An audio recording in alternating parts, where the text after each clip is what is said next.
British ஆட்சி நடந்துகிட்டு இருந்த காலம் 1920களின் கடைசி. அப்போ நடந்த ஒரு உண்மை நிகழ்ச்சி இது.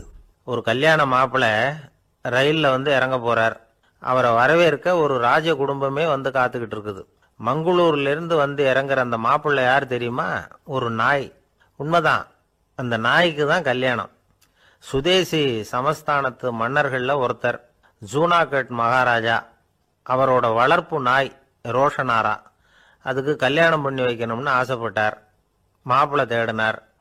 மங்களூர் மகாராஜாவோட வளர்ப்பு நாய் ஒன்று இருந்தது, பேரு பாபி. இது ரெண்டுக்கும் கல்யாணம் நடத்த முடிவு பண்ணார். திருமணத்துக்கு வேண்டிய எல்லா ஏற்பாடுகளையும் பண்ணுங்க அப்படின்னு உத்தரவு போட்டார். ஆயிரக்கணக்கான அழைப்புதழ்கள், பல சமஸ்தான மன்னர்கள், ஜமீன்தார்கள், பிரிட்டிஷ் அதிகாரிகள், பெரிய பணக்காரங்க, இப்படி நிறைய பேருக்கு அழைப்புதழ்கள் அனுப்பி வச்சாங்க. பத்திரிகையை பார்த்தவங்கெல்லாம் திகைச்சு போயிட்டாங்களாம். இருந்தாலும் என்ன பண்ணுறது, ராஜாவே அழைக்கிறார், போகாமல் இருக்க முடியுமா? அந்த சமயத்தில் நாட்டின் கவர்னர் ஜெனரலாக இருந்தவர் இர்வின் பிரபு. அவருக்கும் ஒரு பத்திரிகை போயிருக்குது. வாங்கி பார்த்ததும் அவருக்கு பயங்கர எரிச்சல். உடனே குப்பை தொட்டியில் போட்டுவிட்டாராம். மாட்சிமை தங்கிய பிரிட்டன் சக்கரவர்த்தியின் பிரதிநிதியான தன்னை கேவலம் ஒரு நாயின் திருமணத்துக்காக அழைக்கிறதா அப்படின்னு அவருக்கு ஆத்திரம். இருந்தாலும் கல்யாணம் பிரமாதமாக நடந்துதான். கல்யாணத்தன்னைக்கு பொண்ணுக்கு ஸ்பெஷல் குளியல், தண்ணீருக்கு பதிலாக வாசனை திரவியங்கள், பன்னீர், குளிச்சதுக்கு அப்புறம் அலங்காரம், வைர மாலை, முத்து மாலை, ஏகப்பட்ட அலங்காரம். மாப்பிள்ளையை அழைக்கிறதுக்கு ரயில்வே ஸ்டேஷனில் ராஜ குடும்பமே காத்துக்கிட்டு இருக்குது. அவங்களோட வளர்ப்பு நாய்கள் 250. அத்தனை நாய்களுக்கும் பட்டு துணி போத்தி இருக்குது. முத்து வடங்கள் அணிவிச்சிருக்கிறாங்க. எல்லாம் ராஜ நாய்கள். அதுகளையும் வீதியில் நடக்க விடலையாம். அதுகளை சுமந்துக்கிட்டு போக அலங்கரிக்கப்பட்ட யானைகள் காத்துக்கிட்டு இருக்குதான். மாப்பிள்ளைக்கு வரவேற்பு எப்படி தெரியுமா? அது நடந்து வர்ற பாதை பூரா ரத்தன கம்பளம் விரிச்சிருக்குது. 2 பக்கமும் ராஜாங்க அதிகாரிகள் கைகட்டி நிற்கிறாங்க. அரசு படை வீரர்கள் அணிவகுப்பு மரியாதை செலுத்துகிறாங்க. அந்த நாய் ராஜ மரியாதையோடு நடந்து வருது. நகையெல்லாம் போட்டுக்கிட்டு வருது. திருமண மண்டபத்துக்கு சேருது. அங்கே கல்யாணம் அமோகமாக நடக்குது. இந்த திருமணத்தை முன்னிட்டு அந்த ஜூனாகட் சமஸ்தானத்துக்கு 3 நாள் விடுமுறை வேற. கல்யாணத்துக்கு வந்திருந்தவங்களுக்கெல்லாம் ஏக தடபுடலாக விருந்து, நாட்டியம் எல்லாம் பிரமாதமாக நடந்துதான். இந்த கல்யாணத்தில் கலந்துக்க வந்திருந்த மற்ற சமஸ்தானத்து மன்னர்கள், திவான்கள், அரச குடும்பத்தினர், இப்படி அவங்க 700 பேராம். அவங்க போகிறதுக்காக விசேஷ ரயில்கள்லாம் வேற விட்டுருக்காங்க. கல்யாணம் முடிஞ்சதும் அந்த நாய் தம்பதிகளோட பெரிய பெரிய மன்னர்கள்லாம் ஒன்றா உட்காந்து சாப்பிட்டாங்களாம். ஏர் கண்டிஷன் அறையில் அந்த தம்பதிகள் கொஞ்ச காலம் வாழ்ந்துருக்கிறாங்க. கொஞ்ச நாளில் மாப்பிள்ளைக்கு மரியாதை குறைய ஆரம்பிச்சுட்டுது. வெளியில் துரத்தி விட்டாங்களாம். அந்த பெண் நாய் மட்டும் ராஜ போகங்களை அனுபவித்து வந்துதான். இந்த கல்யாணத்தை பார்த்துட்டு தொடர்ந்து மற்ற சமஸ்தானத்து மன்னர்களும் நாய் திருமணங்கள் நடத்த ஆரம்பிச்சுட்டாங்களாம்.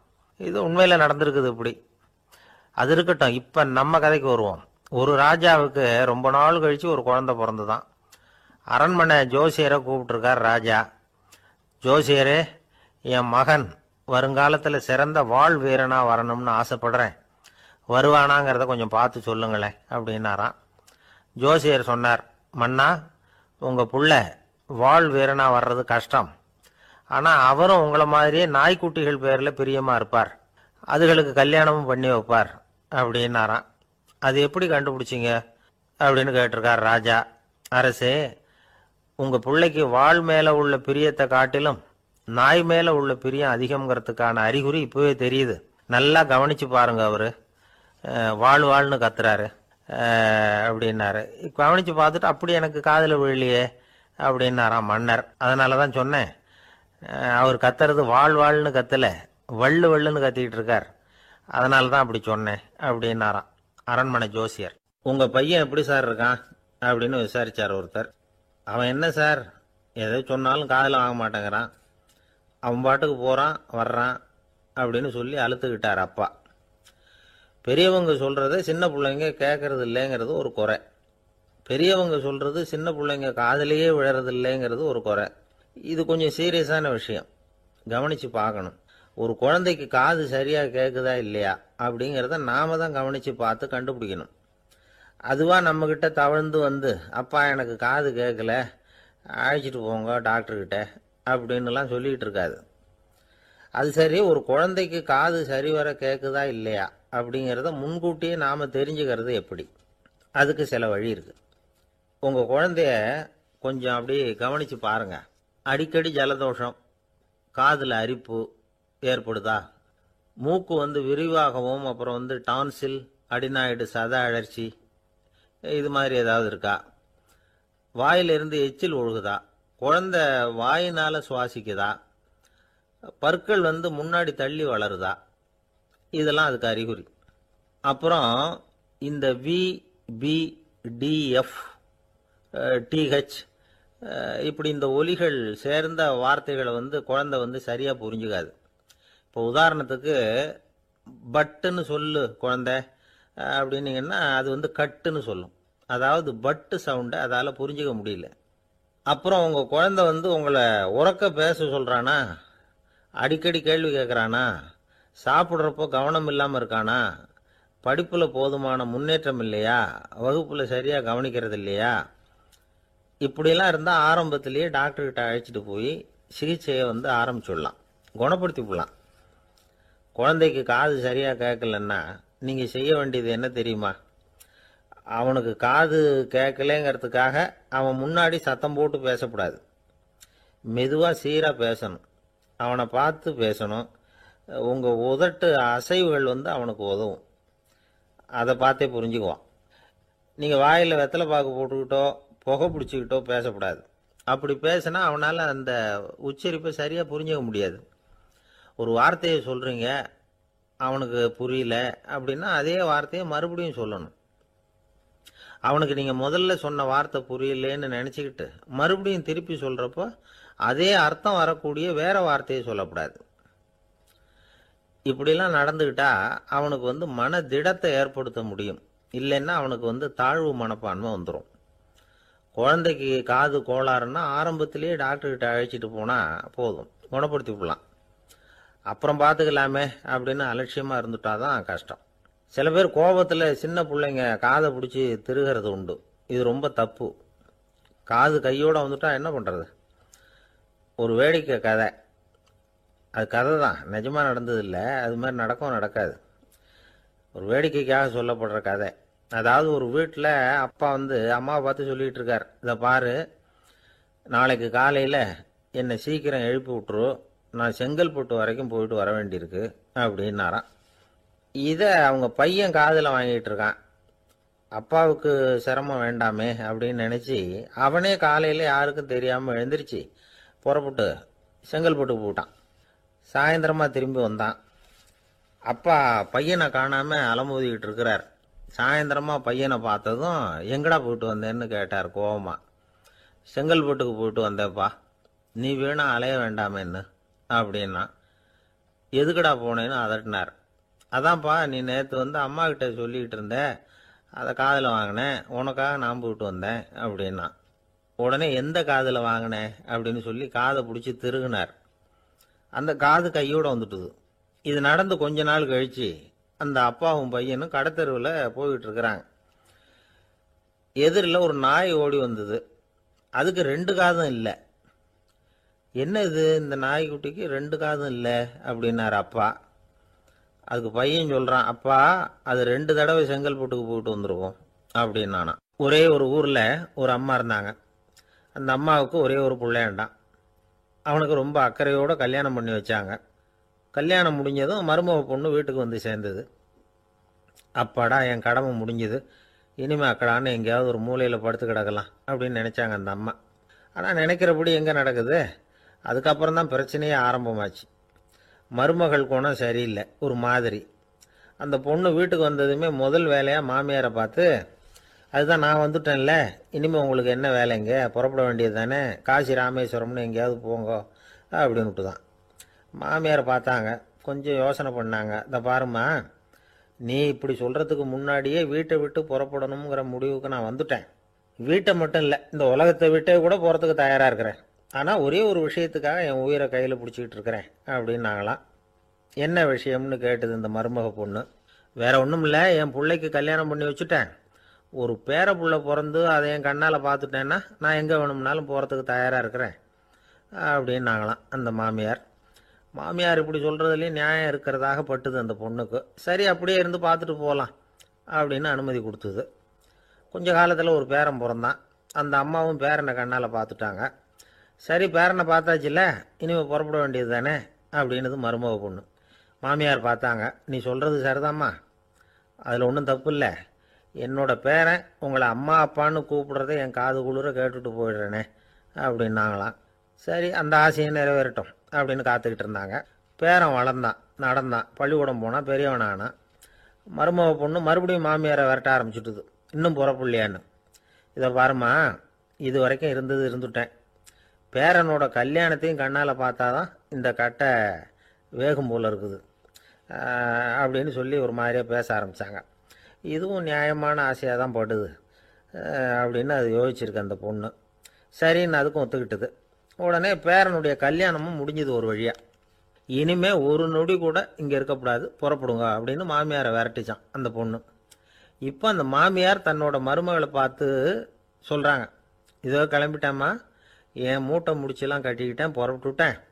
அப்படியே நீயும் உன் துணிமணிகளை மூட்டை கட்டிக்கிட்டு கிளம்பிடும், என்னோட சேர்ந்து 2 பேருமா சேர்ந்து போயிடலாம் அப்படின்னாங்களாம். அந்த பொண்ணு முழிக்குது. முழிக்காதே, உனக்கும் ஒரு மருமக வந்துட்டா, இனிமேல் நீயும் ஒரு மாமியார் தானே, உனக்கும் இனிமேல் இங்கே வேலை இல்லை, புறப்படு அப்படின்னாங்களாம். அப்போ தான் அந்த பொண்ணு சிந்திக்க ஆரம்பிச்சுதான், தன்னோட தவறு புரிஞ்சுதான். இந்த தகவலை கேட்டுக்கிட்டு இருக்கிற மருமகள்லாம் இதை பற்றி கொஞ்சம் யோசித்து பார்க்கணுங்கிறதுக்காகத்தான் இதை சொல்கிறோம் மாமியார்கள் சார்பாக. கொஞ்ச நாளைக்கு முன்னாடி ஒரு பொண்ணை பார்த்து பேசுகிற சந்தர்ப்பம் கிடைச்சிது ஒரு கல்யாண வீட்டில். அந்த பொண்ணு சொல்லிச்சு, சார் எனக்கு கல்யாணம் ஆகி 15 வருஷம் ஆகுது, நான் மாமியார்கிட்ட சண்டை போட்டதே இல்லை அப்படின்னு ரொம்ப அடக்கமாக சொல்லிச்சு. அது எப்படிம்மா சாத்தியமாச்சுன்னு கேட்டோம். எனக்கு கல்யாணம் ஆகி 15 வருஷம்தான் ஆச்சு, ஆனால் என் மாமியார் செத்து போய் 20 வருஷத்துக்கு மேலே ஆயிட்டுது அப்படின்னுது. லோகமானிய பாலகங்காதர திலகர் இருந்தார்ல, அவருக்கு 15 வயசுலேயே கல்யாணம் நடந்துதான். மனைவி பேர் தபிபாய், ரொம்ப பெரிய குடும்பத்து பொண்ணு, நல்ல குணம். அவங்க குடும்பம் நடத்திக்கிட்டு இருக்கிறாங்க. அந்த காலத்தில் திருடர்கள் பயம் அதிகம். இந்த காலத்தில் மட்டும் என்னன்னு கேட்குறீங்களா? நீங்கள் கேட்குறது நியாயம்தான். இருந்தாலும் இந்த காலத்து திருடனுக்கும் அந்த காலத்து திருடனுக்கும் ஒரு முக்கியமான வித்தியாசம் உண்டு. அதாவது அந்த காலத்து திருடன்லாம் நியாயம் அநியாயம் பார்க்கறது உண்டு, இந்த காலத்தில் அப்படி பார்க்கறது இல்லை. அந்த காலத்தில் திருட வர்றவங்கள்ட்ட கூட ஒரு தார்மீக உணர்வு உண்டாம். அதாவது அப்போ உள்ள கொள்ளைக்காரங்க எதை களவாடினாலும் சரி, அரிசியை மட்டும் களவாடுறது இல்லையா, அப்படி ஒரு கொள்கை. அதனால பாருங்க, அந்த காலத்து பெண்கள் நகை நட்டுகளை பத்திரமா வைக்கணும்னா பெட்டியில் வைக்கிறது இல்லை, அரிசி பானையில் போட்டு வச்சு விடுறது. இப்போல்லாம் பேங்க்கில் சேஃப்டி லாக்கர்னு இருக்குல்ல, அது மாதிரி அந்த காலத்தில் சேஃப்டி லாக்கருங்கிறது அரிசி பானை. இந்த வளையல், மூக்குத்தி, தோடு இப்படி எதுவாக இருந்தாலும் அதில் போட்டு பத்திரமா வச்சுருவாங்க. திருடன் அரிசி பானை பக்கம் போகிறதில்ல. ஏன்னா சாப்பிட்ற விஷயத்தில் கை வைக்கக்கூடாது, அது பாவம் அப்படின்னு அவன் நினைக்கிறான். திலகரோட மனைவி தபிபாயும் அதே மாதிரி தன்னுடைய ஆபரணங்களை ஒரு அரிசி பானைக்குள்ளே போட்டு மூடி வச்சுருந்தாங்களாம்.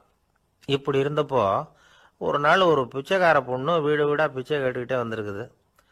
திலகர் வீட்டுக்கும் தர்மம் போடுங்க தாயே அப்படின்னு தான் அந்த பொண்ணு. அந்த அம்மா தபிபாய் காதில் இது விழுந்திருக்கு.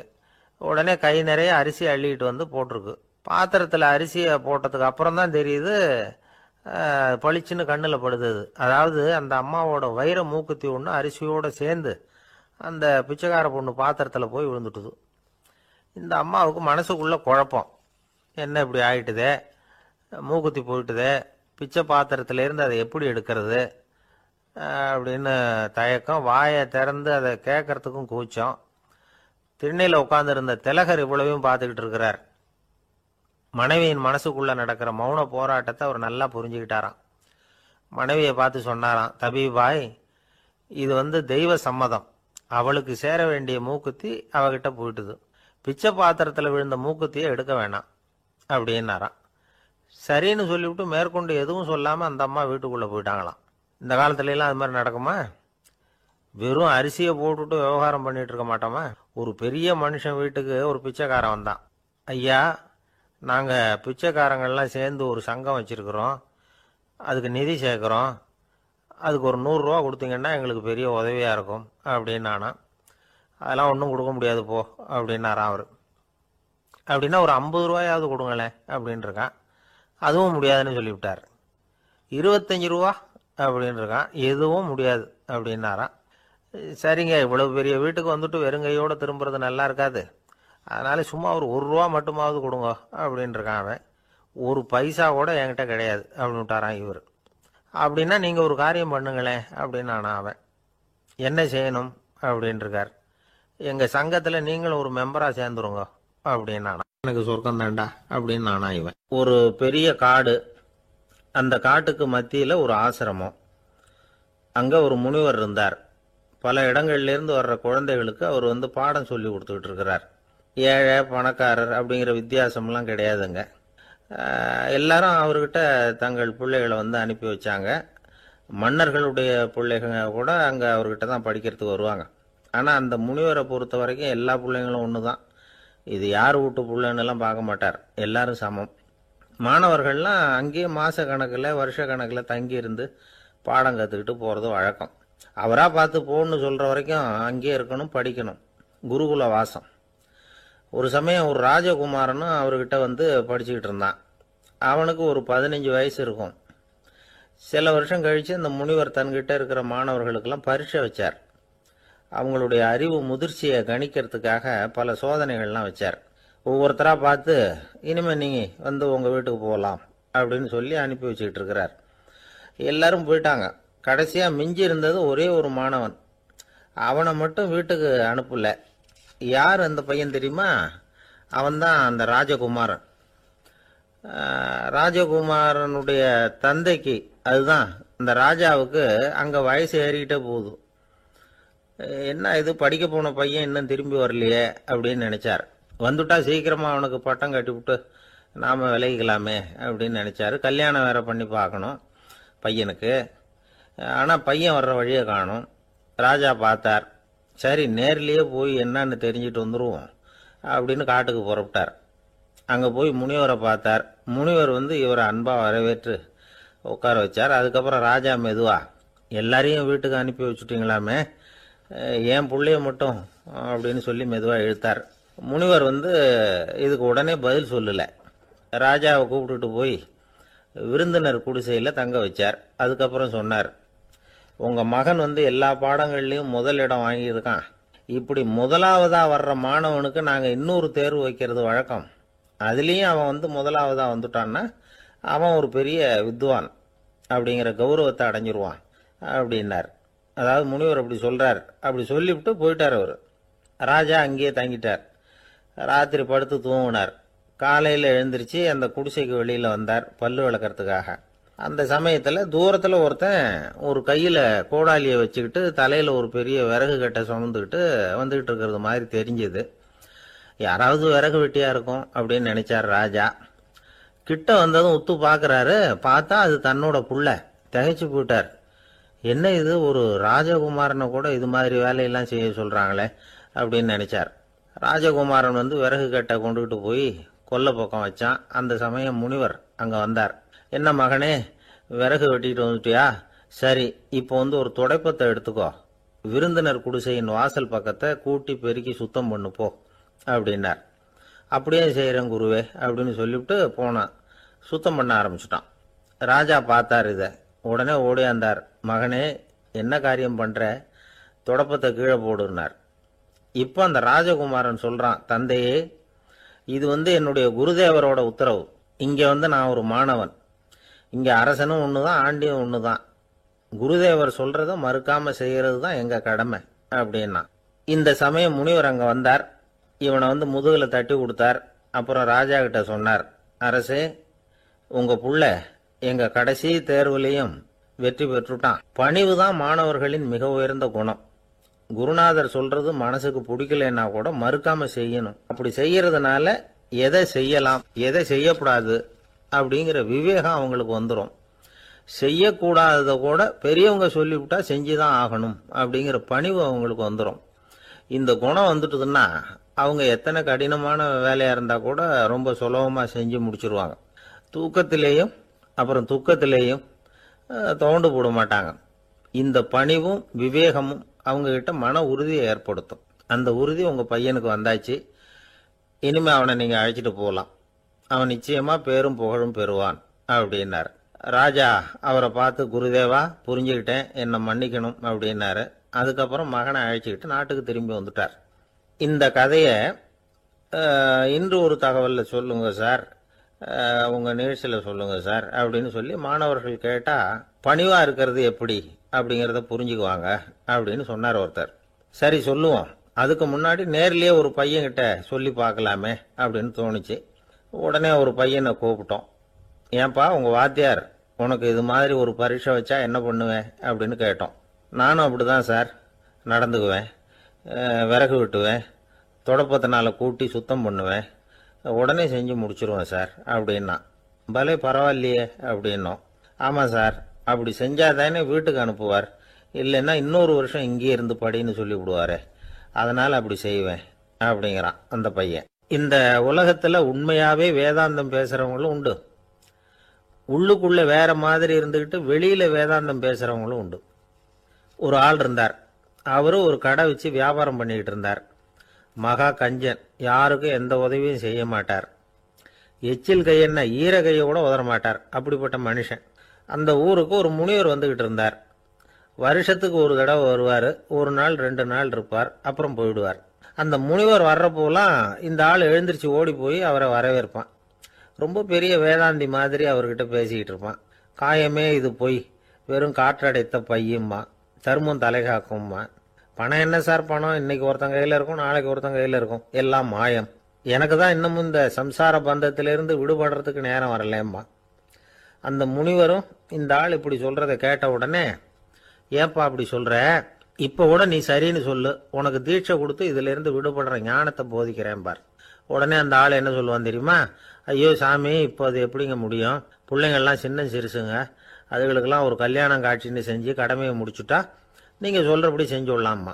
சரி, இன்னும் முனிவர் போயிடுவார். அடுத்த வருஷம் வருவார், இவன் வழக்கம் போல் வேதாந்தம் பேசுவான். சரி தீட்சை கொடுக்குறேன் வா அம்பார். பேரம்பேத்தியை பார்க்கணும், கோர்ட்டில் கேஸ் ஒன்று இருக்குது, அது முடியணும் அப்படின்னு தயங்க ஆரம்பிச்சிருவான். எல்லாம் சொல்லுவான், ஆனால் குடிக்கிறதுக்கு தண்ணி கூட கொடுக்க மாட்டான். ரொம்ப வருஷம் கழித்து மறுபடியும் ஒரு நாள் அந்த ஊருக்கு முனிவர் வந்தார், இவன் கடைக்கு வந்தார். அப்புறம் அங்கே கல்லாவில் நம்ம ஆள் இல்லை, அவன் புள்ள தான் உட்காந்துருக்கிறான். அப்பாவை போலவே புள்ளையும் எழுந்திரிச்சு ஓடியாந்து முனிவரை வரவேற்றான். அப்பா எங்கன்னு விசாரிச்சார் முனிவர். ஐயோ அதை ஏன் கேட்குறீங்க சாமி, உங்ககிட்ட தீட்சை வாங்கி இந்த சம்சார பந்தத்திலேருந்து விடுதலை பெறணும்னு சொல்லிக்கிட்டே இருப்பார், அது நிறைவேறாமலே போய் சேர்ந்துட்டார். போன மாதம் ஒரு நாள் திடீர்னு நெஞ்சு வலிக்குதுன்னார், அவ்வளவுதான் போட்டுன்னு போயிட்டார் அப்படின்னு புலம்புனான் பையன். இதை கேட்டதும் முனிவர் சிரிச்சாரான்.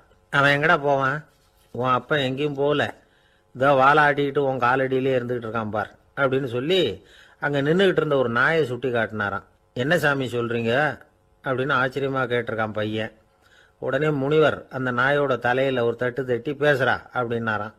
உடனே அந்த நாய் வந்து வேதாந்தம் பேச ஆரம்பிச்சுட்டு தான், காயமே இது போய் வெறும் காற்றடைத்த பைய அப்படின்னு தான். முனிவர் சொன்னார், அடே இப்போவும் ஒன்றும் கெட்டு போகல, நீ விரும்புனா சொல்லு, உனக்கு தீட்சை கொடுத்து என் பின்னாடியே அழைச்சிட்டு போயிடுறேன், அங்கே அழைச்சிட்டு போய் உனக்கு ஞானத்தை போதிக்கிறேன், வர்றியா அப்படின்னு கேட்டிருக்காரு. உடனே அந்த நாய் சொல்லிச்சான், ஐயோ அதை ஏன் கேட்குறீங்க சாமி, நான் உண்ணாமல் தின்னாமல் ஏராளமான சொத்து சேர்த்து வச்சுட்டேன், என் பிள்ளைங்க அதோட பெருமை தெரியாமல் ராத்திரி நேரம்லாம் கதவை திறந்து போட்டுட்டு தூங்கிடுவாங்க, அதனால் இப்படி நாயாக பிறந்து ராத்திரி பகலாக சுற்றி சுற்றி வந்து காவல் காத்துக்கிட்டு கிடக்கிறேன், இப்போ எப்படி சாமி வர முடியும் அப்படின்னு கேட்டுதான்.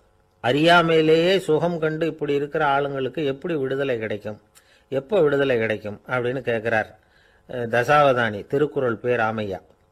அவர் கேட்குறது நியாயம் தானே.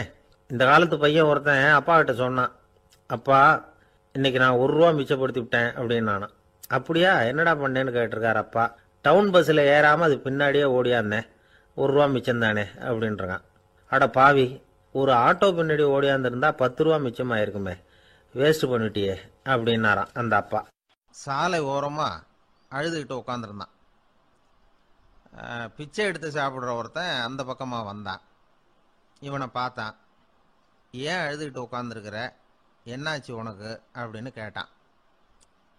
அதுக்கு இவன் சொன்னான், என்கிட்ட ஒன்றுமே இல்லை, நான் இந்த உலகத்தில் இருந்து என்ன பிரயோஜனம், அதனால தான் அழுதுகிட்டு இருக்கிறேன் அப்படின்னா.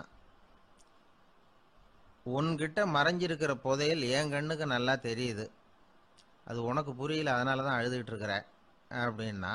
என்னது புதையல் இருக்குதா, உன் கண்ணுக்கு தெரியுதா அப்படின்னு கேட்டான். ஆமாம், எனக்கு தெரியுது. அந்த புதையலை நீ விற்கிறதுக்கு தயாராக இருக்கிறியா அப்படின்னு கேட்டான் இவன். இதை கேட்டதும் அந்த இளைஞனுக்கு ரொம்ப ஆச்சரியமாக போச்சு. என்னது இப்படி கேட்குறானே அப்படின்னு. என்கிட்ட ஒரு காசு கூட இல்லையே, அப்படி இருக்கிறப்போ புதையல் எங்கேருந்து வந்தது அப்படின்னா. இந்த நேரத்தில் அந்த பிச்சைக்காரன் சிரித்தான். இப்படி தான் இந்த உலகத்தில் எல்லாரும் சொல்லிகிட்டு இருக்கிறாங்க, என்கிட்ட ஒன்றுமே இல்லை ஒன்றுமே இல்லைன்னு சொல்லி. ஆனால் அவங்கக்கிட்ட தான் புதையல் இருக்குது. நீ வேணும்னா என் கூட வா, நம்ம நாட்டு அரசர்கிட்ட போவோம். உங்ககிட்ட இருக்கிற புதையலை அவர் நல்ல விலைக்கு எடுத்துக்குவார் அப்படின்னா. அது எப்படி உனக்கு தெரியும்னா, இதுக்கு முன்னாடியும் இது மாதிரி பல பேரை நான் ராஜா கிட்ட அழைச்சிட்டு போயிருக்கிறேன். அதனால தான் உன்னை பார்த்தேன், உன்னையும் கூப்பிடுறேன். நீ சரின்னு சொன்னால் உன்னை அழைச்சிட்டு போகிறேன். உங்ககிட்ட இருக்கிற புதையலை அவர் நல்ல விலை கொடுத்து எடுத்துக்குவார் அப்படின்னு சொன்னான். இவன் இப்படி சொல்கிறது அந்த இளைஞனுக்கு ஒன்றுமே புரியல. இது என்னது இந்த ஆள் இப்படி சொல்லிகிட்டு இருக்கிறான், நம்மக்கிட்ட என்ன இருக்குது, அதுவும் இல்லாமல் இவனே பிச்சை எடுத்து சாப்பிட்டுக்கிட்டு இருக்கிறான், இவன் போய் நம்மளை ராஜா கிட்ட அழைச்சிட்டு போகிறதா போகிறேங்கிறானே என்ன அப்படின்னு சொல்லி அவன் யோசனை பண்ணான். என்ன யோசிக்கிற, உனக்கு பணம் வேணும்னா என்னோட வா அப்படின்னா. இளைஞன் ஒரு முடிவுக்கு வந்தான். சரி, இங்கேயே உட்காந்துக்கிட்டு இருக்கிறத விட அங்கேயாவது போய் பார்ப்போமே, இங்கே அழுதுட்டு உட்காந்துருக்கிறதுல என்ன பிரயோஜனம், ஏதோ கூப்பிட்றான் போய் பார்த்துட்டு வருவோமே அப்படின்னு சொல்லி அவன் கூட புறப்பட்டான். பிச்சைக்காரன் முன்னாடி போயிட்டே இருக்கிறான், இந்த இளைஞன் பின்னாடி நடந்து போயிட்டுருக்கான். ரெண்டு பேரும் அரண்மனையை நோக்கி போகிறாங்க. பாதி வழி போயிருப்பாங்க. வழியில் அந்த பிச்சைக்காரன் சொன்னான், இதை பாரு, முன்னாடியே சில விஷயங்களை நாம் பேசிக்க வேண்டியிருக்கு. சரியாக தெளிவாக முடிவு எடுத்துக்கிட்டு அதுக்கப்புறம் ராஜா கிட்ட போகணும்.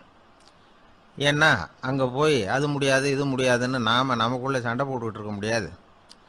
ராஜாவுக்கு விலையை பற்றி கவலையே இல்லை, எவ்வளவு சொன்னாலும் நமக்கு பணம் கிடைச்சிரும். ஆனால் அதுக்கப்புறம் நான் இதை விற்கிறதுக்கு தயாராக இல்லைன்னு சொல்லிடக்கூடாது. அதனால் புதையலை விற்கிறதா இல்லையாங்கிறத இங்கேயே தெளிவாக முடிவு செஞ்சுக்கணும். இல்லைன்னா ராஜா கிட்ட போய் அங்கே போய் குழப்பிக்கிட்டு இருக்க முடியாது அப்படின்னு சொன்னான். இளைஞனுக்கு ஒன்றுமே புரியல. என்ன சொல்கிற நீ, என்கிட்டயா புதையலா, எங்கே இருக்குது அப்படின்னு சொல்லி குழம்பி போனான். இப்போ அந்த பிச்சைக்காரன் சொன்னான், இதை பாரு, இப்போ உதாரணத்துக்கு உன்னுடைய கண்களை எடுத்துக்கோ, அதுக்கு நீ என்ன விலை கேட்டுற போகிற. நான் அதுக்கு ராஜா கிட்ட இருந்து ஒரு 50,000 ரூபா வாங்கி தர முடியும். உன்னுடைய இருதயத்தை கொடுக்குறியா, 20 லட்சம் ரூபா வாங்கி தரேன். மூளையை கொடுக்குறியா, 30 லட்சம் வாங்கி தரேன். என்ன சொல்கிற அப்படின்னு சொல்லி இந்த பிச்சைக்காரன் பேசிக்கிட்டே போகிறான். இளைஞனுக்கு கோபம் வந்துட்டுது. என்ன உளர்ற, உனக்கு என்ன பைத்தியமா, கண்ணையும் மூளையையும் இருதயத்தையுமா விற்பாங்க, என்ன விலை கொடுத்தாலும் அதையெல்லாம் நான் விற்கிறதுக்கு தயாராக இல்லை, நான் விற்க மாட்டேன், அதை கொடுத்துட்டு நான் என்ன பண்ணுறது, இப்படி நான் மட்டும் இல்லை யாருமே இதை விற்கிறதுக்கு தயாராக இருக்க மாட்டாங்க அப்படின்னு சொன்னான் அந்த இளைஞன். இவன் இப்படி சொன்னதும் அந்த பிச்சைக்காரன் வாய் விட்டு சிரிக்க ஆரம்பிச்சுட்டான். இப்போ பைத்தியமானது நானா நீயா, லட்சக்கணக்கான கோடிக்கணக்கான ரூபாய் பொறுமானம் உள்ள பொருள்களை உங்ககிட்டயே வச்சுக்கிட்டு விற்க முடியாதுன்னு சொல்கிற நீ தான் ஏழை, என்கிட்ட ஒன்றுமே இல்லைன்னு மரத்தடியில் உட்காந்து அழுதுகிட்டு இருக்கிறியே அப்படின்னு சொன்னான். இன்னைக்கு பார்த்தீங்கன்னா பல பேர் தன்கிட்ட புதைஞ்சிருக்கிற ஆற்றலை புரிஞ்சிக்க முடியாமல் அவதிப்பட்டுக்கிட்டு இருக்கிறாங்க. நம்மக்கிட்ட என்ன இருக்குங்கிறது அவங்களுக்கு தெரியறதில்ல. அதனால தான் என்கிட்ட ஒன்றுமே இல்லைன்னு சொல்லி அழுதுகிட்டு இருக்கிறாங்க. இதை விளங்க வைக்கிறதுக்கு பெரியவங்க சொல்கிற கதை இது. நம்மக்கிட்ட இருக்கிற புதையலை நாம் தான் தோண்டி எடுக்கணும். உண்மையான புதையலுங்கிறது உள்ளே இருக்குது, ஆனால் அதை வெளியில் தேடுற ஆசாமிகள் தான் அதிகம். சராசரி மனித இயல்பு அப்படி. நம்மக்கிட்ட விலை மதிக்க முடியாத பகுத்தறிவு இருக்குது, அதை வச்சுக்கிட்டு வாழ்க்கையில் முன்னேறதுக்கு முயற்சி பண்ணணும். என்கிட்ட ஒன்றுமே இல்லைன்னு நினச்சி ஓரமாக உட்காந்துடக்கூடாது. முயற்சி செஞ்சால் முடியாத காரியம் எதுவுமே இல்லை. ஒரு ரயில்வே ஸ்டேஷன் பக்கம் வெளியில் ஒரு டாக்ஸி நின்றுக்கிட்டு இருந்தது. அந்த பக்கமாக வந்த ஒருத்தர் டாக்ஸி டிரைவரை பார்த்து சொன்னார், ஐயா, உங்கள் வண்டியில் பின் சீட்டில் ஒரு மணி பர்ஸு கிடக்கு, யாரோ மறந்து விட்டுட்டு போயிருக்கிறாங்க அப்படின்னாரு. இல்லை இல்லை, அது காலி பர்ஸு தான், நான் தான் அதை அங்கே போட்டு வச்சுருக்கிறேன்னார் டிரைவர். ஏன்னு கேட்டார் அவர். இதுக்கு டிரைவர் சொன்னார், அதை பார்க்குற யாராவது அதை எடுத்துக்கலாம்ங்கிற ஆசையிலையாவது சவாரிக்கு வருவாங்க, அதுக்காக தான் போட்டு வச்சுருக்கிறேன் அப்படின்னார். வாங்க மாட்டேங்கிறான் சார் அப்படின்னு சொல்கிறது உண்டு. அது எப்படி காதில் வாங்கிக்காமல் இருக்க முடியும்? காதுங்கிறது எப்பவும் திறந்தே இருக்கக்கூடிய ஒன்று தானே. சில பேர் பேசிக்கிட்டே இருப்பாங்க, நாமும் கேட்டுக்கிட்டே தான் இருப்போம். அவர் என்ன சொன்னாரு திருப்பி சொல்லு அப்படின்னு சொன்னா சொல்ல தெரியாது. காது சரியா கேட்டாலும் நாம பேசுறத மற்றவங்க சரியா கேட்கறாங்களா அப்படிங்கிறது சந்தேகம்தான். இந்த சந்தர்ப்பத்தில் ஒரு உண்மையை நாம புரிஞ்சுக்கணும். அதாவது என்னன்னா, கேட்பதுங்கிறது வேற, கவனிக்கிறதுங்கிறது வேற. அதாவது கேட்கறதுன்னா அது ஹியரிங், கவனிக்கிறது அப்படின்னா அது லிசனிங். கேட்கறதுங்கிறது தன்னிச்சையா நடக்கக்கூடிய ஒரு செயல். இப்போ ஒரு சாலையில் நடந்து போயிட்டு இருக்கிறோம், எவ்வளவோ சத்தம் நம்ம காதில் வந்து விழுந்துகிட்டு இருக்கு. கார் போகிற சத்தம் கேட்குது, பறவை ஒரு மரத்துலேருந்து கத்துது, அந்த சத்தம் கேட்குது, இப்படி நிறைய வந்து காதில் விழுந்துகிட்டு இருக்கு. ஆனால் கவனிக்கிறதுங்கிறது எப்படின்னா, நம்ம முழு மனசை செலுத்தி உன்னிப்பாக கேட்கறது. எத்தனையோ சத்தத்துக்கு நடுவில் தன்னுடைய குழந்தை அழற சத்தத்தை தாய் தெரிஞ்சுக்க முடியுது இல்லையா, அது மாதிரி. விவரம் தெரிஞ்சவங்கலாம் என்ன சொல்கிறாங்கன்னா, கவனித்தல் அதாவது லிசனிங் அப்படிங்கிற செயலில் 3 அம்சங்கள் இருக்கிறதாக சொல்கிறாங்க. அது என்ன 3 அம்சங்கள் அப்படின்னா, முதல்ல காதால் கேட்கறது, இது முதல் அம்சம். ரெண்டாவது என்னன்னா கேட்டதை புரிஞ்சுக்கிறது. மூணாவது என்னன்னா என்ன புரிஞ்சுக்கிட்டோங்கிறத தெரிவிக்கிறது, ஃபீட்பேக் அப்படின்னு சொல்கிறோமே அது. ஒரு ஆசிரியர் வகுப்பில் பாடம் நடத்திக்கிட்டு இருக்கிறார். வெறுமனே கேட்குற குழந்தை ஒரு காதால் வாங்கி இன்னொரு காதால் விட்டுடும். அதாவது கேட்குற குழந்தை அப்படி செய்யும். ஆனால் கவனிக்கிற குழந்தை கேட்டதை புரிஞ்சுக்கும். என்ன புரிஞ்சுக்கிட்டேன்னு கேட்டால் பதில் சொல்லும். இதுதான் கேட்கறதுக்கும் கவனிக்கிறதுக்கும் உள்ள வித்தியாசம். ஒரு புள்ளி விவர கணக்கு என்ன சொல்லுது தெரியுமா?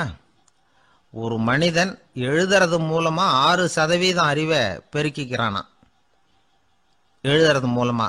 படிக்கிறது மூலமா 19% அறிவை பெருக்கிக்கிறானா. பேசுறது மூலமா 30% அறிவை பெருக்கிக் கொள்ளுகிறான் அப்படின்னு சொல்றாங்க. ஆனா பாருங்க, கவனிக்கிறது மூலமா 45% அறிவை பெருக்கிக் கொள்ளுகிறான் அப்படிங்கிறது புள்ளி விவரம். அதனால வந்து கற்றலின் கேட்டல் நன்று அப்படின்னு சொல்றாங்க இல்லையா, அது இதுதான். அதனால கவனிக்கிறது மூலமா அதிக அறிவை நாம வந்து பெருக்கிக் கொள்ள முடியும். கேள்வி ஞானம் தான் ரொம்ப சிறந்தது அப்படிங்கிறார் வள்ளுவர். அதாவது கவனிச்சு கேட்கணும், அதுதான் முக்கியம். இப்போ மற்றவங்க சொல்றத நல்லா கவனிக்க முடியாதபடிக்கு நாமே சில தடைகளை ஏற்படுத்திக்கிறோம், அல்லது நம்ம அறியாமலே அப்படி ஒரு தடை உண்டாயிடுது.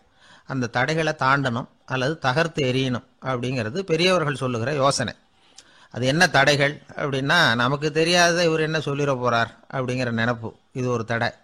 சொல்லி முடிக்கிறதுக்கு முன்னாடியே குறுக்க பேசுறது, மனசு அங்கேயும் இங்கேயும் அலையிறது, இதெல்லாம் தான் தடைகள். ஆசிரியர் பாடம் நடத்துறார் அப்படின்னா மாணவர்கள் அக்கறையாக கவனிக்கணும், அப்பதான் பரீட்சையில் பாஸ் ஆக முடியும். வீட்டுக்குள்ள கணவன் சொல்றத மனைவி கவனிச்சு கேட்கணும், மனைவி சொல்றத கணவன் கவனிச்சு கேட்கணும், இல்லைன்னா குழப்பமாயிடும். ஒரு அம்மா கோயிலுக்கு போனாங்க, சேலையில் ஒரு முடிச்சு போட்டிருந்தாங்க. எதுக்கு சேலையில் முடிச்சு போட்டு வச்சிருக்கிறீங்க அப்படின்னு கேட்டாங்க. எங்கள் வீட்டுக்காரர் ஒரு கடிதத்தை மறக்காம தபால் போட்டியில் போட்டுடணும்னு சொன்னார், ஞாபகத்துக்காக முடிச்சு போட்டு வச்சிருக்கிறேன் அப்படின்னாங்க. கடிதத்தை பெட்டியில் போட்டுட்டீங்களா அப்படின்னு கேட்டாங்க. அது எப்படிங்க முடியும், அவர் கடிதத்தை என்கிட்ட கொடுக்க மறந்துட்டாரே அப்படின்னாங்களாம். அதனால் மறக்கப்படாதுன்னு நினச்சிக்கிட்டே மறந்து விடுறது, இப்படி ஒரு வாழ்க்கை. அதனால் வாழ்க்கையில் நமக்கு இருக்கிறது செவிச்செல்வம் ரொம்ப முக்கியமானது. நிறைய கேட்கணும், சொல்கிறத விட கேட்கணும், கேட்கறத விட முக்கியம் கவனிக்கிறது.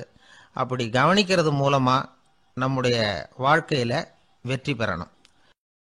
கழுதைய நண்பர்கள் எங்கே போனாலும் சேர்ந்தே போவாங்க வருவாங்க. அப்போது அந்த கழுதை கொஞ்சம் கவலையோடு பேச ஆரம்பிச்சுதான். அதோ பாரு, அங்கே ஒரு புதர் தெரியுது இல்லையா, இந்த புதருக்குள்ளே ஒரு சிங்கம் இருக்குது, அந்த பக்கமாக நான் போகிறப்போ வர்றப்போலாம் அது என்கிட்ட வம்பு வளர்க்குது, தகராறு செய்யுது, என் மேலே பாயுது, என்னை தாக்குது, ஏன்னு தெரியல அப்படின்னுது. இதை கேட்டதும் அந்த குரங்கு சொல்லிச்சு, இனிமேல் கவலைப்படாத, இந்த தடவை நான் உன்னை காப்பாற்றுறேன்னுது. அதுக்கப்புறம் ஒரு நாள் அந்த குரங்கும் கழுதியும் அந்த புதர் பக்கமாக போய்கிட்டு இருந்தாங்க. எதிர்பார்த்தது மாதிரியே நடந்தது. அந்த சிங்கம் எதிரில் வந்தது, கழுதியை பார்த்தது, உடனே அது மேலே பாய ஆரம்பிச்சுட்டுது. அவ்வளவுதான். உடனே இந்த குரங்கு என்ன பண்ணிச்சு தெரியுமா, கிடுகிடுன்னு ஒரு மரத்து மேலே ஏறி உட்காந்துக்கிட்டது. அங்கே உட்காந்துக்கிட்டு கீழே அந்த கழுதையும் சிங்கமும் போடுற சண்டையை வேடிக்கை பார்க்க ஆரம்பிச்சுட்டுது. கொஞ்ச நேரம் கழித்து அடிபட்ட காயத்தோடு அந்த கழுதை மெதுவாக நடந்து வந்தது. குரங்கும் மெல்ல மரத்தை விட்டு கீழே இறங்கிச்சு. இப்போ கழுதை கேட்டுது, என்னை காப்பாத்துறேன்னு சொல்லிவிட்டு காலை வாரி விட்டுட்டியே, நீ பாட்டுக்கு மரத்து மேலே ஏறி உக்காந்துக்கிட்டே, அது நியாயமானது. குரங்கு பரிதாபமாக அதை பார்த்துது. நான் மரத்து மேலே இருந்து நீங்கள் 2 பேரும் சண்டை போட்டதை பார்த்துக்கிட்டு தான் இருந்தேன். உன்னோட சத்தம் தான் அதிகமாக இருந்தது, அது நீ சிரிக்கிற மாதிரி எனக்கு கேட்டுது. அதனால் நீ தான் ஜெயிச்சுக்கிட்டு இருக்க போல இருக்கு அப்படின்னு நினச்சிவிட்டேன்னு. இன்னைக்கு பல பேர் இப்படி தான் இருக்கிறாங்களாம். யார் ஜெயிக்கிறாங்க யார் தோக்குறாங்கங்கிறத முகத்தை பார்த்து கூட கண்டுபிடிக்க முடியறதில்ல. பேசுகிற பேச்சை வச்சு கூட கண்டுபிடிக்க முடியறதில்ல. தோற்கிறவங்க கூட சிரிக்கிற மாதிரி முகத்தை வச்சுக்கிறான்.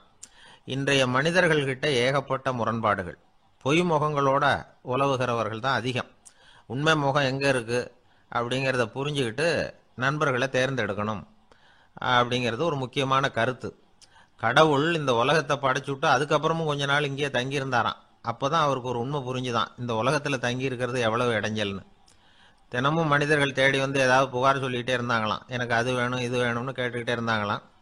சில பேர் வந்தாங்க, நாங்கள் வந்து விவசாயம் பண்ணுறோம், தண்ணி இல்லாமல் பயிர் காயுது, எங்களுக்கு மழை வேணும் அப்படின்னாங்க. அவங்க போனதும் அதுக்கப்புறம் சில பேர் வந்தாங்க, நாங்கள் வந்து மண்பானை செய்கிறவங்க நிறைய பானை செஞ்சு வச்சுருக்குறோம், மழை பெஞ்சால் எல்லாம் கரைஞ்சி வீணாக போயிடும், அதனால் இன்றைக்கி மழை பெய்யக்கூடாதுன்னாங்க. கடவுள் பார்த்தார், அவருக்கு என்ன பண்ணுறதுன்னே தெரியல, ஏகப்பட்ட குழப்பம், தலையை பிச்சுக்கலாம் போல இருந்தது. கிட்டத்தட்ட பைத்தியம் பிடிக்கிற அளவுக்கு ஆயிட்டுது. எல்லாருடைய ஆசைகளையும் அவரால் நிறைவேற்ற முடியல. ஏன்னா ஒன்றுக்கு ஒன்று முரண்பாடாக இருந்தது. ஒரு நாள் தன்னுடைய அமைச்சரவையை கூட்டி ஆலோசனை கேட்டார். என்ன செய்யலாம்னு சொல்லுங்கன்னார். இது என்ன பிரமாதம், பேசாமல் இமயமலை அடிவாரத்தில் போய் உட்காந்துங்க, யாரும் தொந்தரவு பண்ண மாட்டாங்கன்னாங்க. அங்கேயும் மனிதர்கள் வர ஆரம்பிச்சுருவாங்களேன்னார் கடவுள். சரி அப்படின்னா சந்திரனில் போயிருந்துக்கலாமேன்னாங்க. அங்கேயும் மனுஷன் குடி வர போகிறான் அப்படின்னார் கடவுள். வெகு தூரத்துக்கு அப்பால் உள்ள நட்சத்திர மண்டலத்துக்கு போயிடலான்னாங்க. இதெல்லாம் நிரந்தர தீர்வாகாது, நிரந்தரமாக இந்த மனிதனுடைய தொல்லையிலேருந்து நான் விடுபடணும், அதுக்கு ஏதாவது வழி சொல்லுங்கன்னார் கடவுள். ஒரு வயசான ஆள் வந்தார். கடவுளுக்கு காதோட காதாக ஒரு வழியை சொன்னார். கடவுளுக்கு முகம் மலர்ந்தது. அதுதான் சரி, அப்படியே செஞ்சுடலான்னார். அந்த ஆள் சொன்ன ரகசியம் என்ன தெரியுமா? மனிதனால் அடைய முடியாத ஒரு இடம் இருக்குது, அது வேற எங்கேயும் இல்லை, அவனுக்கு உள்ளே இருக்குது, அங்கே போய் மறைஞ்சுங்க, அதுக்கப்புறம் மனிதர்களால் உங்களுக்கு தொந்தரவு இருக்காதுன்னார். மனிதன் நினைக்காத இடம் அதுதான். அதாவது உள்ளுக்குள்ளே இருக்கிற உண்மையை புரிஞ்சுக்காம வெளியில் எங்கேயோ அது இருக்கிறதாக நினச்சி வரட்டிக்கிட்டு அலையிறான் மனுஷன். உள்ளே இருக்கிற உண்மை புரிஞ்சா நாம் தன்னம்பிக்கையோடு தலை நிமிர்ந்து வாழலாம். வேடிக்கையாக ஒரு கதை சொல்லுவாங்க. இதை பாருங்கள், நம்ம பையன் எங்கே பணம் வச்சாலும் எடுத்து விடுறான், என்ன பண்ணுறதுன்னாங்க அம்மா. அப்பா கொஞ்சம் நேரம் யோசனை பண்ணார். அதுக்கப்புறம் சொன்னார், அவன் கண்ணில் படாத இடமா நம்ம வீட்டில் இருக்கிறது ஒரே இடம் தான், அங்கே பணத்தை வை திருட்டு போகாதுன்னார். அது எந்த இடம்னு கேட்டாங்க. அதுதான் அவன் பாட புஸ்தகம், அதில் வச்சிரு, அவன் தொடவே மாட்டான். பாட புத்தகத்தை தொடாமல் பரீட்சையில் வெற்றி பெற முடியாது அப்படிங்கிறத புரிஞ்சுக்கணும். உள்ளே இருக்கிற உண்மையை தொடாமல் வாழ்க்கையில் வெற்றி பெற முடியாது. அதனால் உண்மையை புரிஞ்சுக்கிட்டா வாழ்க்கையில் வெற்றி நிச்சயம். ஒரு நண்பர்கிட்ட பேசிக்கிட்டு இருந்தேன். அவருடைய உறவினர் ஒருத்தர் ஒரு நேர்முக தேர்வுக்கு போயிருந்தாராம், இன்டர்வியூவுக்கு. ரொம்பவும் பொறுப்பாகவும் கவனமாகவும் செயல்பட வேண்டிய பதவிக்கான நேர்காணல் அது. இவர் வந்து எழுத்து தேர்வில் ஏராளமான மதிப்பெண்கள் வாங்கிவிட்டார். அதனால் அதை பற்றி கவலை இல்லை. இப்போ நேர்முக தேர்வில் தேர்வு பெறணும். ஏராளமான சான்றிதழ்கள் வச்சிருந்தார். நேர்காணலில் கேட்கப்பட்ட எல்லா கேள்விகளுக்கும் சரியான பதில் தான் சொன்னார். இருந்தாலும் பாருங்கள், அந்த நேர்முக தேர்வில் அவர் தேர்ந்தெடுக்கப்படலை. என்ன காரணம் அப்படின்னு பின்னாடி விசாரித்தப்போ தான் விவரம் தெரிஞ்சுதான். அது என்ன ஆயிருக்குதுன்னா, அந்த நேர்காணலின் போது இவர் வந்து நடந்துகிட்ட முறையில் சில தவறுகள் நடந்து போச்சான்.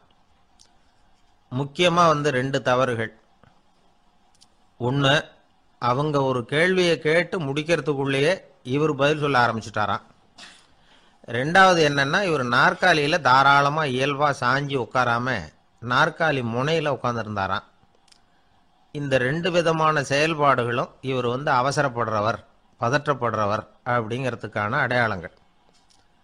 அதாவது கேள்வியை கேட்டு முடிக்கிறதுக்குள்ளேயே முந்திக்கிட்டு பதில் சொல்கிறது. 2வது, நாற்காலியில் இயல்பாக தாராளமாக உட்காராம நாற்காலி முனையில் உட்கார்றது. பார்க்க போகிற வேலைக்கு அவசரம் பதற்றம் இது 2 இருக்கப்படாதான். அதனால் மார்க் இருந்தும் சர்டிஃபிகேட் இருந்தும் அந்த வேலை வாய்ப்பு அவருக்கு கிடைக்கல. வேலை கொடுக்குறவங்க நம்மக்கிட்ட இருந்து என்ன தான் எதிர்பார்க்குறாங்க, இதை தெரிஞ்சு வச்சுக்கிறது நல்லது.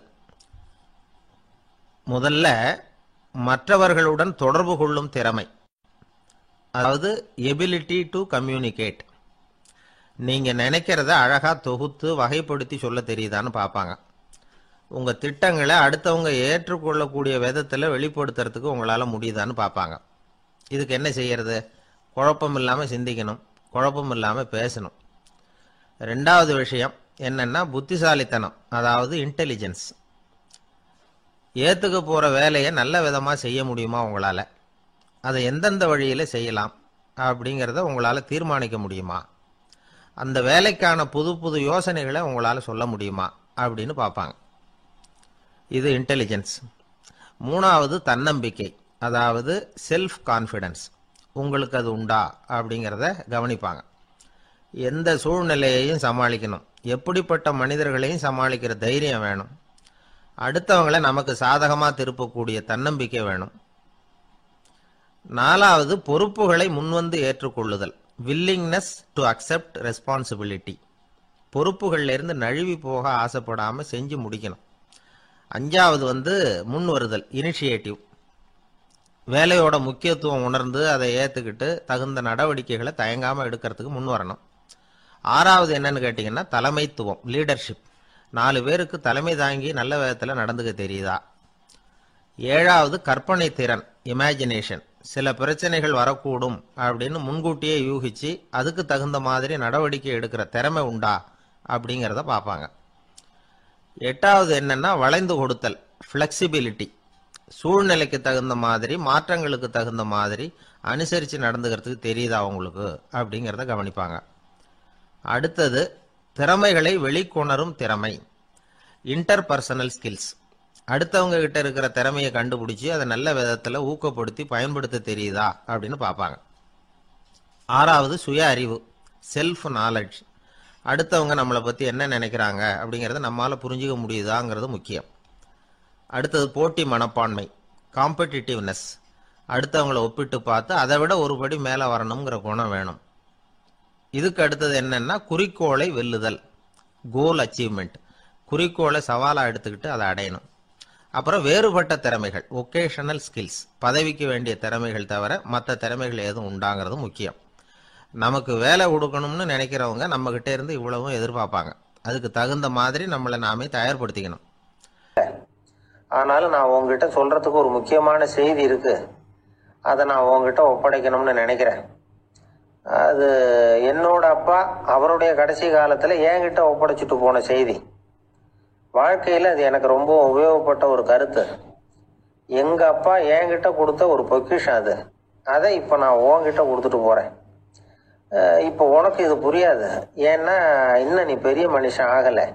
அதனால இப்போ நான் உங்ககிட்ட கொடுக்கறத நீ பத்திரமா வச்சிரு, பிற்காலத்தில் அது உனக்கு உபயோகப்படும்.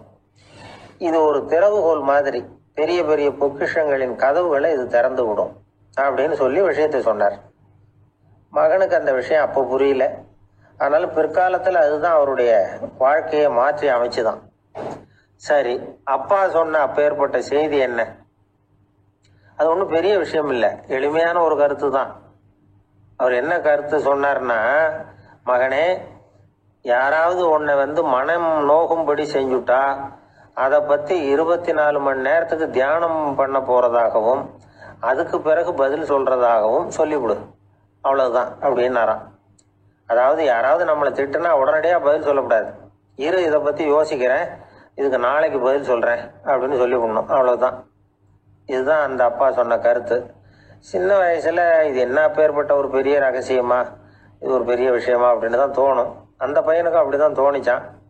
ஆனாலும் அப்பா சொன்ன அந்த கடைசி வாசகம் அது அப்படிங்கிறதுனால அதை அப்படியே மனசுல பதிய வச்சிருந்தார். அந்த இளைஞர் ஒரு பெரியவர் ஆனார் ஒரு காலத்துல. அவரை ஒருத்தர் ஒரு கட்டத்துல அவமானப்படுத்தி விட்டாராம். உடனே அவர் சொன்னார், ஐயா, இதை பத்தி நான் 24 மணி நேரம் தியானிக்கணும், அப்படித்தான் எங்க அப்பா எனக்கு சொல்லி கொடுத்துருக்காரு. அவர் இப்போ இல்லை, அவர் பேச்சுக்கு மதிப்பு கொடுக்க வேண்டியது என்னுடைய கடமை. அதனால தயவு பண்ணி மன்னிச்சுக்குங்க, 24 மணி நேரம் பொறுத்து திரும்பி உங்களுக்கு பதில் சொல்றேன் அப்படின்னாராம்.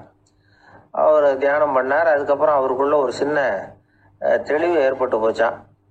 அதாவது சில நேரங்களில் அவமதிப்போட சரிதான்னு கூட அவருக்கு தோணிச்சான். அதாவது அவன் அப்படி பேசுனதுல ஒன்றும் தப்பு இல்லையே, நாமளும் அப்படிதானே நடந்துக்கிட்டோம் அப்படிங்கிறதெல்லாம் அவருக்கு தெரிஞ்சு போச்சு. மறுநாள் அந்த ஆளுகிட்ட போனார்.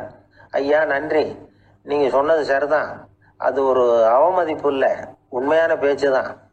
நீங்கள் என்ன முட்டாள்னு சொன்னீங்க, யோசிச்சு பார்க்குறப்போ அது சரிதான்னு எனக்கும் தோணுது, நான் அப்படி தான் இருக்கிறேன் அப்படின்னாராம். சில சமயம் இது மாதிரி யோசிக்கிறப்போ அந்த அவமதிப்பே ஒரு பொய் அப்படின்னு புரியும். அதுவே பொய்ங்கிறப்போ அதுக்காக நாம் எதுக்கு மனம் புண்படணும் அப்படின்னு நினைப்பார். அது மட்டும் இல்லை, அது ஒரு பொய்ன்னு சொல்றதுக்கு கூட அந்த ஆள்கிட்ட போக மாட்டார். பொய்ன்னா அது பொய் தானே, அதுக்காக ஏன் கவலை பண்ணணும். கவனிக்கிறது மூலமாகவும் தியானிக்கிறது மூலமாகவும் மெல்ல மெல்ல அவர் மற்றவர்களின் செயல்களை விடவும் தன்னுடைய எதிர்வினைகளின் மீது தான் அளவு கடந்த விழிப்புணர்வு கொண்டவராக மாறினார் அப்படிங்கிறார் ஒரு பெரிய ஞானி. தியானம்ங்கிறது ஒரு எளிமையான புரிந்து கொள்ளல் மட்டும்தாங்கிறார் அவர். மௌனமா உட்கார்ந்து இல்லை தியானம், மந்திரத்தை ஓதிக்கொண்டிருப்பதில்லை தியானம், மனதின் நுண்ணிய வேலைத்தனங்களை புரிந்து கொள்வதுதான் தியானம் அப்படிங்கிறார். அப்படி புரிஞ்சுக்கிறப்போ நமக்குள்ள ஒரு மாபெரும் விழிப்புணர்வு பிறகுது. அது மனசிலிருந்து பிறக்கிறது இல்லை, ஆன்மாவிலிருந்து பேரறிவிலிருந்து பிறகுது. இதுதான் பெரியவர்கள் சொல்லியிருக்கிற முக்கிய கருத்து. இந்த காலத்திலே ஒரு அப்பா இருந்தார். கடைசி காலத்துல மகனை கூப்பிட்டார். மகனே, உனக்காக நான் விட்டுட்டு போறது இந்த பெட்டி தான். இது எங்க அப்பா என்கிட்ட ஒப்படைச்சிட்டு போனது, இதை உன்கிட்ட நான் ஒப்படைச்சிட்டு போறேன். நான் இந்த உலகத்தை விட்டு போனதுக்கு அப்புறம் நீ இதை திறந்து பார், இந்த அதுக்கான திறவுகோல் அப்படின்னு கொடுத்துட்டு கண்ணை மூடிட்டாராம். கொஞ்ச நாள் கழிச்சு பொட்டியை திறந்து பார்த்துருக்கிறார். பொட்டியில இருந்தது என்ன தெரியுமா? நம்ம குடும்பத்துக்காக தாத்தா காலத்திலிருந்து யார் யாருக்கிட்ட எவ்வளவு கடன் வாங்கியிருக்கிறோம் அப்படிங்கிற விவர பட்டியல் அதுக்குள்ள இருந்துதான். நம்ம உடம்புல ரத்த அழுத்தம் இருக்குதே, அது நல்லதா கெடுதலா? உடனே அது கெடுதல்னு தான் சொல்லுவோம். ஆனா உண்மை அது இல்லை. இயற்கையா உள்ள ரத்த அழுத்தம் நம்ம உடம்புக்கு தேவையான ஒண்ணு. அந்த அழுத்தம் அதிகமா போனாதான் கெடுதல். அதை தான் நாம பிபின்னு சொல்றோம். ஆனா அது உண்மையிலேயே உயர் ரத்த அழுத்தம், ஹைப்பர் டென்ஷன். இதயம்ங்கிறது ஓயாம வேலை செஞ்சுக்கிட்டு இருக்கிற ஒரு பம்பு. இதயம் சுருங்கி ரத்தத்தை பம்பு செய்யறப்போ ரத்த அழுத்தம் கூடுதலா இருக்கும். இதுக்கு பேரு சிஸ்டாலிக் பிளட் பிரஷர் அப்படின்னு பேர். இதயம் விரிந்த நிலைக்கு திரும்புறப்போ ரத்த அழுத்தமும் குறையுது. இதுக்கு பேரு டயஸ்டாலிக் பிளட் பிரஷர் அப்படின்னு பேர். இப்படி இது மாறி மாறி இருக்கும். இந்த பிபி 140 90 இப்படின்லாம் சொல்றாங்கல்ல, இதுதான். சீரா இருக்க வேண்டிய ரத்த அழுத்தம் ஒரு அளவுக்கு மேல அதிகரிச்சுட்டா ஆபத்து ஆரம்பம்னு அர்த்தம். சரி, இந்த உயர் ரத்த அழுத்தம் உண்டாகிறதுக்கு என்ன காரணம்? இதனாலதான் இது வருதுன்னு ஒரு காரணத்தை குறிப்பிட்டு சொல்ல முடியாது. ஆனா வம்சாவளி காரணம், ரொம்ப டென்ஷனான சூழ்நிலையில வேலை செய்யறது, உடம்பு குண்டா இருக்கிறது, இதெல்லாம் இந்த ஹை பிபிக்கு துணை செய்யுது அப்படிதான் எடுத்துக்க வேண்டியிருக்குது. இது கிருமியினால ஏற்படுற வியாதி இல்லை, உடம்புல ஏற்படுற ஒரு பழுது, அவ்வளவுதான். 40 வயசுக்கு மேலதான் பொதுவா இது பாதிக்கும். அதெல்லாம் சரி, ஒருத்தருக்கு உயர் ரத்த அழுத்தம் இருக்குது, அதை கட்டுப்படுத்துறதுக்கு வழி ஏதாவது உண்டா அப்படின்னா உண்டு. மருந்து கொடுத்தும் சரி பண்ணலாம். மருந்து இல்லாத சிகிச்சை முறைகளும் இருக்குது. இப்போ மருந்து சாப்பிட்றதுன்னா டாக்டர்கிட்ட போயிடலாம். அதுக்கு இப்போ சுமாராக 30 விதமான மருந்துகள் இருக்குதான். மருந்தோட உடல் கட்டுப்பாடும் மனக்கட்டுப்பாடும் சேர்ந்ததுன்னா ரொம்ப விசேஷம். அது இருக்கட்டும், மருந்து இல்லாமல் நாம் செய்ய வேண்டியது என்ன, அதை தெரிஞ்சுக்குவோம். முதல்ல சீரான உடற்பயிற்சி, வாக்கிங் ரொம்ப நல்லது. மனசை அமைதிப்படுத்துறதுக்கு யோகாசனம், ஆழ்நிலை தியானம், இது மாதிரியான பயிற்சிகள் நல்லது. ஒரு காலத்துல யோகாசனம் பண்ணுங்க தியானம் பண்ணுங்கன்னு சொன்னா ஒரு மாதிரியா பார்த்தாங்க. இப்போ மருத்துவ நிபுணர்களே அதெல்லாம் ரொம்ப அவசியம்தான் அப்படின்னு சொல்றாங்க. இன்னொரு அதிசய சிகிச்சை முறை இப்போ வழக்கத்துக்கு வந்திருக்குது, பயோ ஃபீட்பேக் அப்படின்னு பேர். மூளையின் அழுத்த அலைகளை பதிவு பண்ணி அதை மறுபடியும் உடம்புக்குள்ள செலுத்தி இந்த ரத்த அழுத்தத்தை சீராக்கி போடுறாங்க. சில பேருக்கு இந்த ஹை பிபி பார்டர் லைன்ல இருக்கும். அவங்களுக்கெல்லாம் மருந்துகள் அவசியம் இல்லை, வாழ்க்கை முறையில் சில மாற்றங்களை பண்ணிக்கிட்டாவே போதும். பிஹேவியரல் மாடிஃபிகேஷன்ஸ்னு சொல்றாங்க. அது எப்படின்னா, பரபரப்பான வாழ்க்கை முறையை தவிர்க்கணும், புகைப்பிடிக்கிற பழக்கம், மது அருந்தும் பழக்கம் இதெல்லாம் இருந்தால் விட்டுடணும், சாப்பாட்டில் உப்பை குறைக்கணும், கொழுப்பு சத்து ஆகாரங்களை குறைச்சிக்கணும், முடிஞ்சா விட்டுடலாம். குடும்பத்தில் ஏற்கனவே யாருக்காவது ஹை பிபி இருந்தால் சந்ததிகள் ஜாக்கிரதையாக இருக்கணும். நடுத்தர வயசை அடைஞ்சவங்க அப்பப்போ அந்த பிபி செக் பண்ணிக்கிறது நல்லது. டாக்டர் சொல்கிறத நம்மள பல பேர் சரியாகவே கேட்கறது இல்லை, அதனால தான் இடைஞ்சல். ஒரு ஆள் பிபின்னு சொல்லி டாக்டர்கிட்ட போனான். உடம்பு குண்டா இருக்கு, அதை குறைக்கணும், முதல்ல தினமும் உடற்பயிற்சி பண்ணு அப்படின்னாரு. சரின்னு சொல்லிவிட்டு வந்தான், செஞ்சான். கொஞ்ச நாள் கழிச்சு மறுபடியும் டாக்டர் கிட்ட போனான். என்னப்பா எக்ஸசைஸ் பண்ணியா அப்படின்னு கேட்டார். தினமும் பண்ணினேன் டாக்டர்னா. என்ன பண்ணேன்னு கேட்டார். முன்னெல்லாம் சிகரெட்டை வந்து கடையில் வாங்குவேன், இப்போ நான் அப்படி வாங்குறத விட்டுட்டேன், தினமும் நானே என் கையாலேயே உருட்டி தயார் பண்ணுறேன் டாக்டர், இது ஒரு எக்ஸசைஸ் தானே அப்படின்னு நான். ஒரு ஊரில் ஒரு மன்னர் இருந்தார். அந்த ஊரில் அடிக்கடி சேவல் சண்டை நடக்கிறது வழக்கம். அரண்மனையில் ஒரு ஆள் இருந்தான். மன்னருக்காக அவன் ஒரு சேவல் வாங்கிட்டு வந்தான்.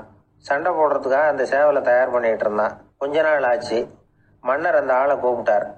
என்னப்பா சேவல் தயாராகிட்டுதா அப்படின்னு கேட்டார். இன்னும் அது தயாராகல மன்னா, இன்னும் வளரல, அதுக்கான தகுதி இன்னும் அதுக்கு வரல அப்படின்னா. எதனால் அப்படி சொல்கிறேன்னாரு. கோபம் ரொம்ப கடுமையாக இருக்குது அப்படின்னா. சரி அப்படின்னு விட்டுட்டார். மறுபடியும் கொஞ்ச நாள் ஆச்சு. இப்போ எப்படி நிலைமை, சேவல் தயாரா அப்படின்னார். இன்னும் இல்லை அரசே, மற்ற சேவல் எங்கேயாவது கூவுற சத்தம் கேட்டால் உடனே இது பரபரப்பாயிடுது, பக்கத்தில் ஒரு சேவலின் நிழலை கண்டா கூட இது பரபரப்பாயிடுது அப்படின்னா. சரி இன்னும் கொஞ்ச நாள் ஆகட்டும்னு விட்டுட்டார். கொஞ்ச நாள் ஆச்சு. இவன் மறுபடியும் விசாரிச்சார். இன்னும் நம்ம சேவலுக்கு அந்த தகுதி வரலமன்னா, போராட்ட உணர்வு அதுக்கு இன்னும் இருந்துக்கிட்டு தான் இருக்குது, உள்ளே மெதுவாக தான் எரிய ஆரம்பிச்சிருக்குது போராட்ட உணர்வு, அப்படி இருக்கக்கூடாது, அது பற்றி எரிய வேண்டாமா அப்படின்னா. இன்னும் கொஞ்ச நாள் ஆச்சு. இப்போ எப்படின்னு கேட்டார். இப்போ அவன் சொன்னான், மன்னா கிட்டத்தட்ட அது போருக்கு தயாராகிட்டுது அப்படின்னு நினைக்கிறேன்னா. எதனால் அப்படி சொல்கிற அப்படின்னு கேட்டார். மற்ற சேவலின் குரலை கேட்டால் அது அசையறதே இல்லை, ஒரு பொம்மை மாதிரி ஆயிடுது, அதுக்கு உள்ள ஒரு நுட்பமான விழிப்புணர்வு வந்துட்டுது, அதனால் அது அமைதியாக இருக்குது, மௌனமாக இருக்குது. இனிமே அதுக்கு இணையான சேவலே கிடையாது, வெற்றி பெற அது போராட வேண்டிய அவசியமே இல்லை, அதை பார்த்த உடனே எதிரி சேவல்கள் பயந்துட்டு ஓடி போடும் அப்படின்னு சொன்னானான். அந்த சேவலை வளர்த்தவர் வந்து சி சிங் சு அப்படின்னு பேர். சுசுகி சொன்ன கதையா அது.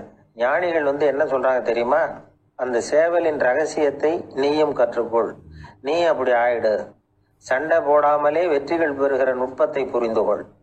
இதுதான் ஞானிகள் உபதேசம். ஒரு குரு கிட்ட ஒருத்தன் போயிருக்கிறான். எனக்கு சண்டை போட கற்றுக் கொடுங்கன்னா. அதுக்கு என்ன செய்யணும்னார். என்ன உங்கள் மாணவனாக சேர்த்துங்கண்ணா.